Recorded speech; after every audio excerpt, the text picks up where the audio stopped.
الحمد لله رب العالمين والصلاة والسلام على سيدنا ومولانا محمد وعلى آله وأصحابه أجمعين أما بعد فقال الله سبحانه وتعالى شهر رمضان الذي أنزل فيه القرآن هدى للناس وبينات من الهدى والفرقان من شهد منكم الشهر فليصم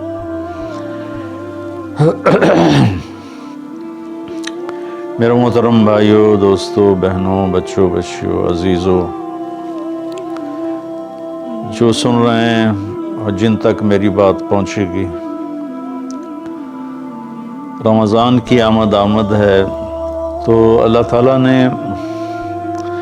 جیسے دنیاوی سیزن بنائے ہیں، جیسے عید کا موقع تاجروں کے لیے سیزن ہے، بڑی عید کا موقع تاجروں کے لیے سیزن ہے، ایسے مختلف قسم کے تہوار دنیاوی دینی جو آتے ہیں تو وہ تاجروں کے لیے سیزن بن جاتا ہے اور ان کی سیل بڑھ جاتی ہے، منافع بہت زیادہ ہوتا ہے۔ تو اسی طرح اللہ تعالیٰ نے بخشش کے بھی سیزن بنائے ہیں، جس میں سب سے بڑا سیزن وہ رمضان المبارک کا مہینہ ہے۔ اللہ تعالیٰ نے اس میں روزے کو فرض کیا، یا ایھا الذین آمنوا، اے ایمان والو، کتب علیکم الصیام، تم پہ روزے فرض کیے گئے ہیں۔ روزہ چونکہ اوکھا عمل ہے، خاص طور پہ لمبا روزہ گرمیوں میں، تو اس کو ہلکا کرنے کے لیے اللہ نے کہا ما کتب علی الذین من قبلکم، کہ تم گھبراؤ نہیں، تم سے جو پہلے تھے ان پر بھی ہم نے روزہ فرض کیا تھا۔ اور میں تھوڑی وضاحت کر دوں، ان کا روزہ ہم سے بہت مشکل تھا۔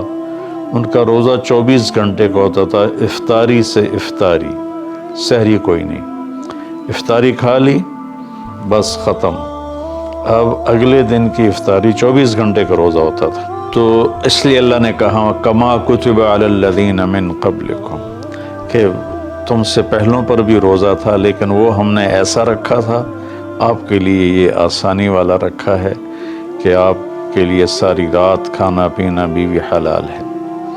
پھر آگے ایک خوشخبری سنائی لعلکم تتقون، کہ اللہ کی طرف سے جب لعل ہوتا ہے تو وہ یقین کے معنی میں ہوتا ہے، انسان کی طرف سے جب لعل ہوتا ہے تو شک کے معنی میں ہوتا ہے۔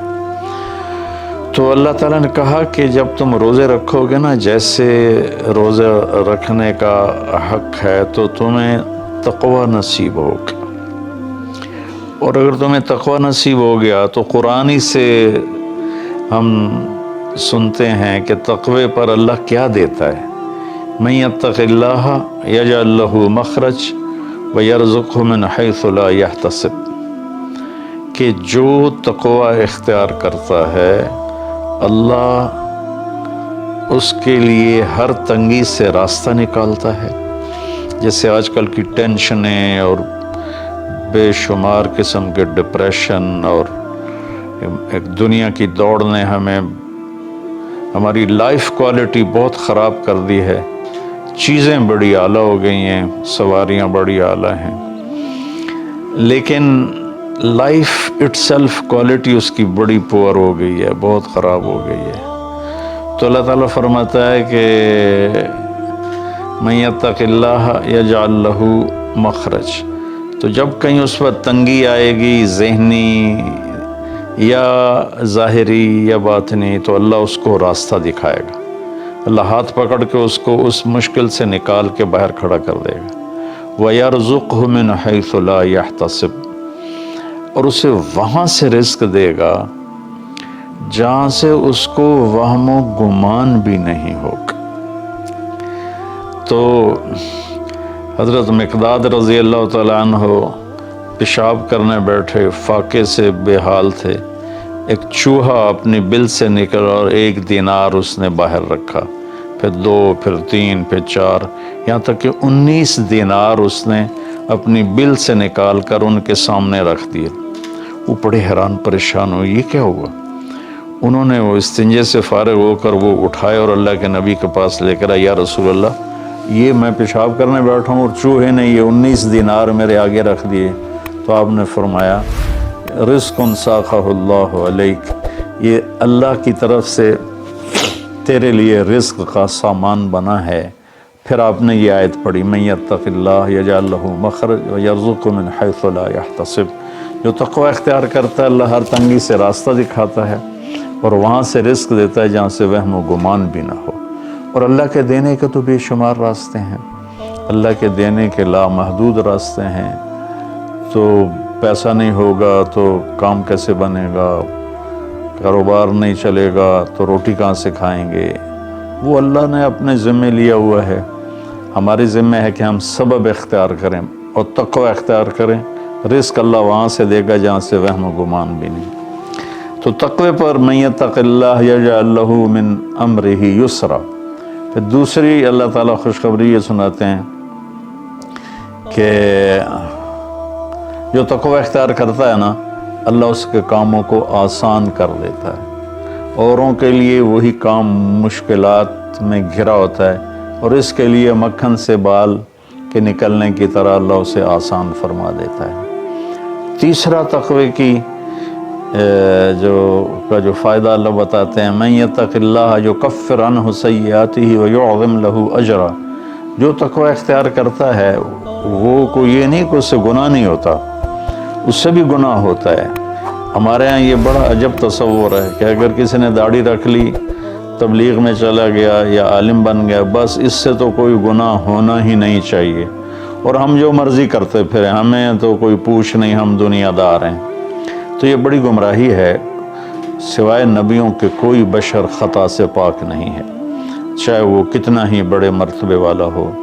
خطا ہر انسان کے ساتھ لگی ہوئی، بلکہ وہ انسان ہی نہیں جس سے خطا نہ ہوتی ہو۔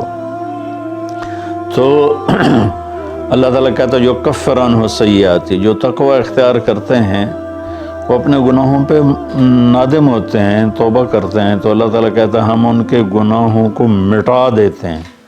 معاف کرنا نہیں کہا، یکفر مٹا دینا، ایسا مٹا دیتے ہیں جیسے زمیندار زمین میں بیج کو ڈالتا ہے اور وہ بیج میں اس کو زمین میں چھپاتا ہے اور پھر وہ بیج فنا ہو جاتا ہے اور اس سے ایک نیا پودا نکل آتا ہے، ایک نئی جان نکل آتی ہے۔ ایسے اللہ تعالیٰ فرماتے ہیں، یہ نہیں کہا کہ یغفر لہو، اللہ تعالیٰ فرماتے ہیں یغفر کا مطلب ہوتا ہے چھپا دینا اور یکفر کا مطلب ہوتا ہے صفائی کر دینا، مٹا دینا۔ اللہ ان کے گناہوں کو مٹا دیتا ہے کہ یہ جو کرامن کاتبین لکھ رہے ہیں نا وہ ان کی کاپیوں سے بھی غائب کر دیتا ہے۔ تو اور دوسرا کام کیا کرتا ہے وَيُعْظِمْ لَهُ اجرا، اور اللہ تعالیٰ اس کا اجر عظیم کر دیتا ہے۔ جب اللہ عظیم کرے گا تو اس کی شان کیا ہوگی۔ تو رمضان اللہ تعالیٰ نے ہمیں ایسی بڑی محنت، ایسی بڑی دولت دی ہے اپنی آخرت کو بنانے کے لیے۔ اس میں جسمانی صحت بھی ہے اور اس میں روحانی صحت بھی ہے۔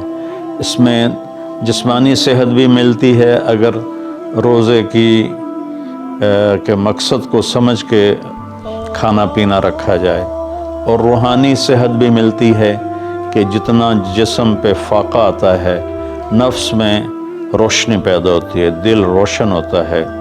امام غزالی رحمۃ اللہ علیہ کا فرمان ہے جس دن بھی میرے اوپر فاقہ آیا میرے اوپر علم کا نیا دروازہ کھلا۔ تو اللہ تعالیٰ نے اپنے کرم سے ہمیں یہ مہینہ دیا شہر رمضان۔ شہر عربی میں مہینے کو کہتے ہیں اور شہر کا اصل مطلب ہے شہرت۔ تو مہینے کو شہر مشہور اس لیے کہتے ہیں کہ ہر مہینہ اپنے آپ ہی اپنی شہرت بناتا ہے۔ بھئی ابھی رمضان آ رہا ہے، بھئی اب شوال آ گیا ہے، یا جنوری آ گیا ہے، فروری آ گیا ہے، اور اس کے ساتھ ہمارے بے شمار دنیاوی کام لگے ہوتے ہیں۔ بھئی جنوری میں یہ میٹنگ ہے، فروری میں یہ میٹنگ ہے، مارچ میں وہاں جانا ہے، اب اپریل میں ادھر آنا ہے۔ تو ہماری بہت ساری باؤنڈنگ ہوتی ہے مہینوں کے ٹائمنگ کے ساتھ، اس لیے یہ مشہور ہوتے ہیں۔ تو اس شہرت کی وجہ سے مہینے کو عربی میں شہر کہتے ہیں، مشہور شے، تو اللہ تعالیٰ کہتے ہیں شہر رمضان۔ پھر اس میں ایک عجب بات بتائی، اس میں روزے کی فضیلت اس مہینے کی نہیں بتائی، اس میں قرآن کی فضیلت بتائی ہے۔ الذی انزل فیہ القرآن، روزے کا ذکر بعد میں کیا ہے اور قرآن کا ذکر پہلے کیا ہے کہ اب اپنی روح کو، اپنے روحانیت کو زندہ کرنا چاہتے ہو تو اس مہینے میں ہم نے قرآن کو اتارا، الذی انزل فیہ القرآن، جس میں ہم نے قرآن کو اتارا۔ 6 رمضان کو موسیٰ علیہ السلام پہ تورات اتری، اور 13 رمضان کو عیسیٰ علیہ السلام پر انجیل اتری، اور لیلۃ القدر میں ہمارے نبی پر قرآن اترا، اور 9 رمضان یا 10 کو داؤد علیہ السلام پہ زبور اتری۔ سارا آسمانی علم اللہ نے اس مہینے میں اتارا کہ مشقت کے ساتھ علم جڑا ہوا ہے، اور فاقے میں روح میں ایک روحانیت پیدا ہوتی ہے، تو اس سے اللہ تعالیٰ کی طرف سے وہ بہت کچھ ملتا ہے۔ تو اس میں اللہ نے کہا انزل فیہ القرآن، تو اس میں اشارہ ہے کہ رمضان کی عبادت قرآن بناؤ، جتنا قرآن پڑھ سکتے ہو۔ ہمارے ایک ساتھی ہیں مولوی ثناء اللہ، وہ سارا سال ہی 3 دن میں قرآن ختم کرتے ہیں، اور کبھی کبھی ایک ہی دن میں سارا پڑھ لیتے ہیں، اور کبھی 2 دن میں پڑھتے ہیں، لیکن ان کا عام معمول ہے 3 دن میں قرآن ختم کرتے ہیں، سارا دن قرآن پڑھتے رہتے ہیں۔ بنگلہ دیش میں ہوتے ہیں، ہم رائمنڈ میں اکٹھے پڑھتے تھے۔ تو جتنا قرآن کے ساتھ ہمارا تعلق بڑھے گا، ہم قرآن کو پڑھیں گے، سمجھیں گے۔ ہم نے صرف قرآن کو ختم کے لیے رکھا ہے، جی مولوی صاحب آ جاؤ ختم پڑھ دو، انہوں نے چند آیات رٹائی ہوئی ہیں، وہ آیات پڑھ دیتے ہیں، ختم ہے۔ کوئی کہیں اور سے پڑھیں تو کہ تسی تو جی ختم ہی نہیں پڑھیا، او بھائی قرآن پڑھ کے سنا دیتا ہور کی کرا، نہیں تسی ختم نہیں پڑھیا، کیونکہ وہ آیات نہیں پڑھی جو ہمارے ان ان پڑھ مولویوں نے، مولوی تو ہوتے نہیں، وہ بس حافظ ہوتے ہیں اور دیہاتوں میں امام بن جاتے ہیں، تو انہوں نے وہ جو ایک رسم بنا دی ہے، تو قرآن رہ گیا ختم دلانے کے لیے، قرآن رہ گیا فال نکالنے کے لیے، اور قرآن رہ گیا ہے مردوں پر پڑھنے کے لیے۔ بچے جو لوگ مالدار ہیں وہ، اور تھوڑے دین کا بھی شوق ہے، وہ مدرسے کے بچوں کو ہائر کرتے ہیں اور باپ کی قبر پہ بٹھا دیتے ہیں، وہ قرآن پڑھتے رہتے ہیں، پتہ نہیں وہ پڑھتے بھی ہیں کہ نہیں پڑھتے۔ تو قرآن پڑھیں، قرآن کو سمجھیں، روزانہ 1 صفحہ ترجمے کا پڑھ لیں اور پورے قرآن کو اس طرح پڑھیں، آپ پر حقیقت کھل جائے گی کہ اللہ کیا کہہ رہا ہے، اور ممبر سے ہمارے خطیب حضرات کیا کہہ رہے ہیں، اللہ کس چیز کی دعوت دے رہا ہے، ہمارے خطیب کس چیز کی دعوت دے رہے ہیں، آپ پہ قرآن کھل جائے گا۔ آپ حدیث پاک کو پڑھیں، نبی پاک کی سیرت کو پڑھیں، خاص طور پہ حدیث سے براہ راست استفادہ بھی بڑے اعلیٰ چیز ہے، لیکن جتنا سیرت سے میں اپنے ذاتی طور پر کہتا ہوں، جتنا میں نے سیرت سے سیکھا وہ کسی اور چیز سے نہیں سیکھا قرآن کے بعد۔ تو نبی پاک کی سیرت کو پڑھیں، قرآن کو پڑھیں، اپنے دنیاوی کام مختصر کر دیں، اپنے ملازموں کی ڈیوٹیاں بھی مختصر کر دیں، آپ کو اس کا اجر ملے گا، ان کے روزے رکھنے کا اجر ملے گا، اور ان کی تنخواہ بڑھا دیں، ان کی ڈبل تنخواہ کر دیں اس مہینے میں، تاکہ وہ کھلے ہو کر روزے رکھ سکیں، بچوں کو روزے رکھوا سکیں۔ ہم تو ایک افطاری پہ ہزاروں روپے اڑا دیں، اور ان کی پورے مہینے کی تنخواہ چند ہزار ہو تو وہ کھل کے روزہ تو نہیں رکھ سکے گا۔ تو انزل فیہ القرآن، پھر آگے اللہ نے کہا ھدی للناس، سبحان اللہ، یہ پوری دنیا کے انسانوں کے لیے ہدایت ہے۔ زمین پہ جو راستے ہیں نا، ان کے نشان ہوتے ہیں، ہم ان کو فالو کرتے ہوئے، جیسے آج میں اپنے گاؤں سے چلا تو سڑک کو فالو کرتے ہوئے میں فیصل آباد پہنچ گیا، اب اسی کو فالو کرتے ہوئے پھر گاؤں پہنچ جاؤں گا۔ ساری دنیا میں سفر کے جو ہمارے دنیا کے سفر ہیں اس کی نشانیاں مقرر ہیں، ہمیں ڈھونڈنا نہیں پڑتا اور چلتے رہتے۔ لیکن جو ہماری آخرت کا سفر ہے اس کی نشانیاں ڈھونڈنی پڑتی ہیں، وہ امتحان ہے، اس کو اللہ تعالیٰ نے اپنے پاس ہی رکھا ہے اور قرآن میں چھپا دیا ہے کہ اب قرآن پڑھو۔ ہدن، قرآن عربوں پہ اترا تھا تو ہدا کسے کہتے ہیں؟ اچھا سمندر میں کوئی نشانی کوئی نہیں، اب تو کمپیوٹر آ گئے، تو اس وقت وہ رات کو ستاروں کو دیکھتے تھے اور دن میں سورج کی حرکت کو دیکھتے تھے کدھر جا رہا ہے، تو اس سے وہ راستوں کو متعین کرتے تھے بیچ سمندر۔ جب وہ قریب کسی منزل کے قریب پہنچتے تھے تو وہاں پانی کے اندر سے پہاڑ کی چوٹی نکلی ہوتی تھی اور اس کا پتھر کچھ ایسا ہوتا تھا کہ وہ دھوپ میں چمکتا تھا اور رات کو چاند کی چاندنی میں چمکتا تھا۔ اس پتھر کو عرب ہدا کہتے تھے، ہدا، سبحان اللہ۔ تو یہاں تشبیہ کیا ہے کہ ان زندگی کا سمندر ہے، زندگی ایک سمندر ہے جس میں آخرت کا راستہ ڈھونڈنا ہے، اور ہر انسان ایک کشتی ہے۔ اس کشتی کو اس نشان تک پہنچنا ہے جہاں سے راستہ ملتا ہے، جس کو ہدا کہتے ہیں۔ تو انسانی زندگی کے سمندر میں انسانوں کی چلتی ہوئی کشتیاں، وہ جب اس پہاڑی نشان کو ڈھونڈ لیتی ہیں تو انہیں پھر ساحل پہ پہنچنا آسان ہو جاتا ہے۔ اگر اللہ نہ کرے کوئی اس نشانی کو کھو دے پھر وہ بھٹکتا رہتا ہے، قدرت اسے کنارے لگا دے تو لگا دے، ورنہ وہ بھٹکتا ہی رہتا ہے۔ تو یہ ہدی للناس ہے قرآن، کہ یہ وہ روشن وہ پہاڑ کی چوٹی ہے جس سے تمہیں راستہ ملے گا۔ اب اس کو تھوڑا پیچھے سے ہم لیں، سورۃ فاتحہ سے ہم نے اللہ سے کہا اہدنا الصراط المستقیم، یا اللہ ہمیں ہدایت عطا فرما سیدھے راستے کی، یعنی وہ چٹان عطا فرما، اس چٹان تک پہنچا جو ہمیں سیدھے راستے تک پہنچائے، جس پر تیرے نیک لوگ چلے، جن پر تیرا انعام ہوا، اور ان لوگوں کے راستے سے بچا جن پر تیرا غضب ہوا اور ناراضگی ہوئی۔ تو جب ہم نے یہ دعا مانگی اللہ سے تو اللہ نے ہماری دعا کو قبول کیا اور قرآن اتار کر کہا الف لام میم ذالک الکتاب لا ریب فیہ ھدی للمتقین، یہ کتاب ہے جو ہر قسم کے شک و شبہ سے بالاتر ہے اور یہ متقین کے لیے ہدایت ہے۔ یہاں کا ھدی للناس ساری دنیا کے انسانوں کے لیے ہدایت ہے، یعنی اگر ڈھونڈنا چاہو اس چٹان کو جو تمہیں منزل تک پہنچائے، اس خوبصورت چیز کو جو تمہیں اللہ تک پہنچائے، تو وہ قرآن ہے، ذالک الکتاب لا ریب فیہ۔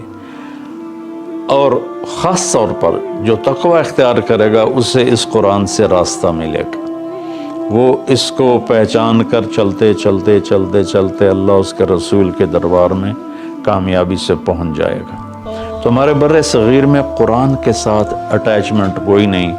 یہ مختلف بزرگوں کی کتابیں لکھی پڑھی ہیں، ان کی سیرت، لکھنے والا کون ہے، اس میں جو واقعہ ہے وہ کہاں سے نقل کیا ہے، اس کی کوئی سند نہیں۔ ایک بزرگ تھے، وہ 25 سال جنگلوں میں خاک چھانتے رہے، سرے سے شریعت نبوی کے خلاف واقعہ ہے کہ میرے نبی نے رہبانیت نہیں سکھائی، اور ان کی شان بیان کرنے میں یہ واقعہ میں نے بھی پڑھا کہ 25 سال جنگلوں کی خاک چھانی، شہر میں ہی نہیں گئے، تو یہ تو عیسائی راہبوں سے بھی بڑھ گئے۔